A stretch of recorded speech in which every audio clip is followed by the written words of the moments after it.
Salut, salut! Et oui, on continue notre défi quotidien. Lecture de la Bible de l'aurore au crépuscule. On lit la Bible de la Genèse à l'Apocalypse ensemble, 10 minutes chaque jour. Donc rejoins-nous.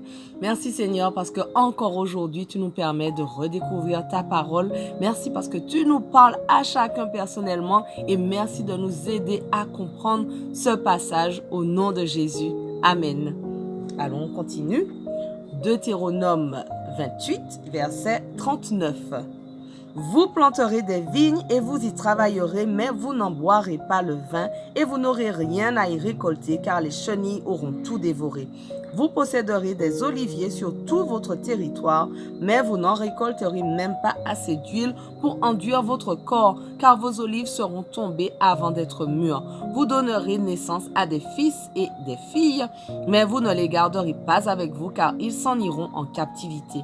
Les criquets dévasteront tous vos arbres et mangeront les produits de vos terres. Les immigrés qui vivront parmi vous parviendront de plus en plus à une position au-dessus de la vôtre, tandis que vous déclinerez de plus en plus.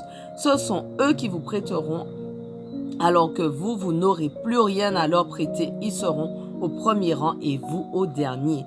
Toutes ces malédictions fondront sur vous, vous poursuivront et vous atteindront jusqu'à ce que vous soyez exterminés parce que vous n'aurez pas obéi à l'Éternel votre Dieu en observant les commandements et les lois qu'il vous a donnés. Ils seront pour vous et vos descendants un signe d'avertissement à jamais. Si vous ne servez pas l'Éternel votre Dieu avec la joie et le bonheur au cœur, au sein de l'abondance en toutes choses, vous serez asservis aux ennemis que l'Éternel enverra contre vous. Vous aurez faim et soif, vous manquerez de vêtements et vous serez privés de tout. L'Éternel passera un joug de fer sur vos épaules jusqu'à ce qu'il vous ait détruit. Il lancera contre vous depuis les confins du monde une nation lointaine dont vous ne comprendrez pas la langue. Elle fondra sur vous comme un aigle sur sa proie. Ce sera une nation d'hommes au visage dur, sans respect pour le vieillard ni pitié pour les enfants. Ils dévoreront votre bétail et les produits de votre sol jusqu'à ce que vous soyez exterminés. Vous mourrez de faim car ils ne vous laisseront ni blé, ni vin, ni huile, ni veau, ni agneau, ni chevreau jusqu'à ce qu'ils vous aient fait périr. Ils assiégeront vos villes jusqu'à ce que s'écroulent dans tout votre territoire les hautes murailles fortifiées dans lesquelles vous aurez mis votre confiance. Ils assiégeront toutes les villes du pays que l'Éternel, votre Dieu, vous donne. Pendant le siège, vos ennemis vous réduiront à une telle détresse que vous en viendrez à manger vos propres enfants. Oui, vous dévorerez la chair des fils et des filles que l'Éternel, votre Dieu, vous aura donnés. L'homme le plus délicat et le plus raffiné parmi vous regardera avec malveillance son frère, sa femme qu'il aura serrée contre son cœur et les enfants qui lui resteront encore, de peur d'avoir à partager avec eux la chair de ses enfants, seule nourriture dont il disposera encore dans la détresse à laquelle vos ennemis vous auront réduit en assiégeant toutes vos villes. La femme la plus délicate et la plus raffinée parmi vous, celle qui était si délicate et si raffinée qu'elle ne se risquait même pas à poser la plante du pied sur le sol, regardera avec malveillance le mari qu'elle a serré contre son cœur, son fils et sa fille, car elle voudra manger toute seule en cachette le bébé qu'elle vient de mettre au monde et son placenta dont elle sera juste délivrée à cause de la détresse à laquelle vous auront réduit vos ennemis en assiégeant toutes vos villes. Si vous ne veillez pas avec soin à appliquer toutes les paroles de cette loi consignées dans ce livre pour révérer celui qui est glorieux et redoutable, c'est-à-dire l'Éternel votre Dieu, alors l'Éternel interviendra de façon prodigieuse pour vous frapper, vous et vos descendants, de plaies intenses et tenaces. Il vous infligera des maladies graves et persistantes. Il déchaînera contre vous toutes ces plaies d'Égypte que vous avez redoutées et elles s'attacheront à vous. De plus, il vous enverra toutes sortes de maladies et de fléaux qui ne sont pas mentionnés dans ce livre de la loi jusqu'à ce que vous soyez exterminés. Après avoir été aussi nombreux que les étoiles du ciel, vous ne serez plus qu'une poignée d'hommes parce que vous n'aurez pas obéi à l'Éternel votre Dieu. Il arrivera donc qu'autant l'Éternel s'était plu à vous combler et à vous multiplier, autant il prendra plaisir à vous faire périr et disparaître. Ainsi, vous serez arrachés du pays où vous allez entrer pour en prendre possession, et l'Éternel vous dispersera parmi tous les peuples d'un bout de la terre à l'autre. Là, vous serez asservis à d'autres dieux que ni vous ni vos ancêtres n'aurez connus, des dieux de bois et de pierre. Au milieu de ces nations même, vous ne trouverez ni tranquillité, ni lieu où vous installer pour mener une existence paisible. L'Éternel vous donnera là un cœur inquiet et des yeux éteints.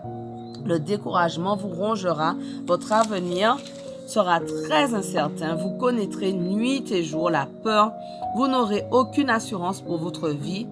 La terreur envahira votre cœur à cause de tout ce que vous aurez constamment sous les yeux, de sorte que le matin vous direz, si seulement c'était le soir, et le soir, quand donc viendra le matin? L'Éternel vous fera reprendre le chemin de l'Égypte sur des bateaux, alors qu'il vous avait dit que vous ne la reverriez plus jamais. Là, vous vous offrirez vous-même comme esclave à vos ennemis, mais personne ne voudra vous acheter. Voici les paroles de l'alliance que l'Éternel ordonna à Moïse de conclure avec les Israélites dans le pays de Moab, en plus de l'alliance qu'il avait conclue avec eux au mont Horeb. Deutéronome 29.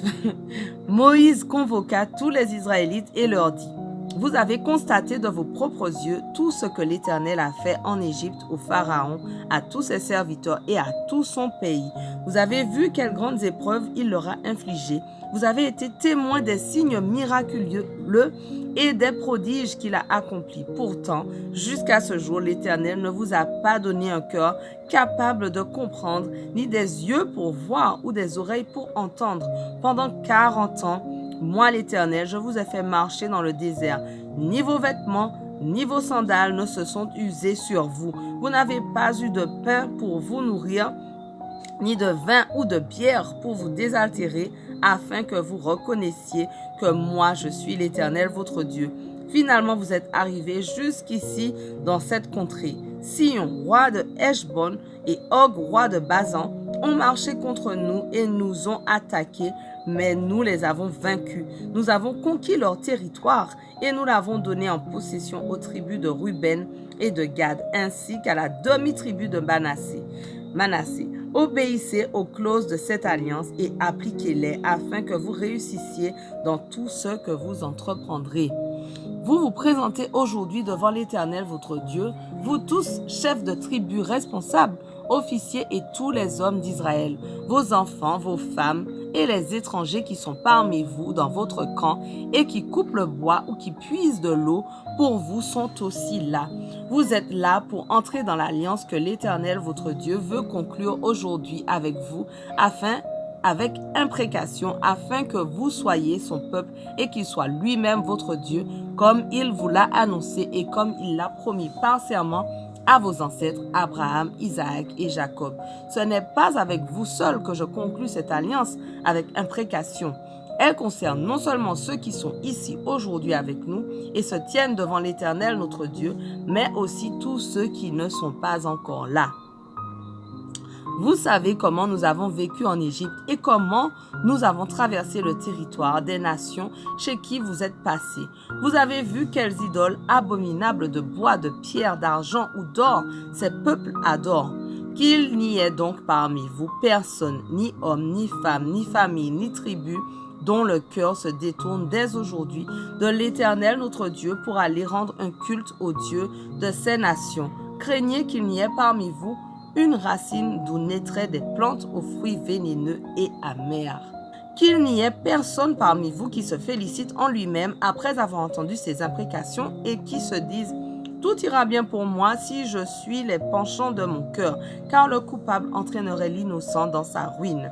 L'Éternel ne consentirait pas à lui pardonner, il laisserait s'enflammer sa colère et son indignation contre l'infidélité de cet homme qui verrait s'abattre sur lui toutes les malédictions inscrites dans ce livre et il effacerait son souvenir de dessous le ciel. » Notre passage du jour touche à sa fin, mais on continue dès demain. On ne lâche rien. Allez, sois bénis.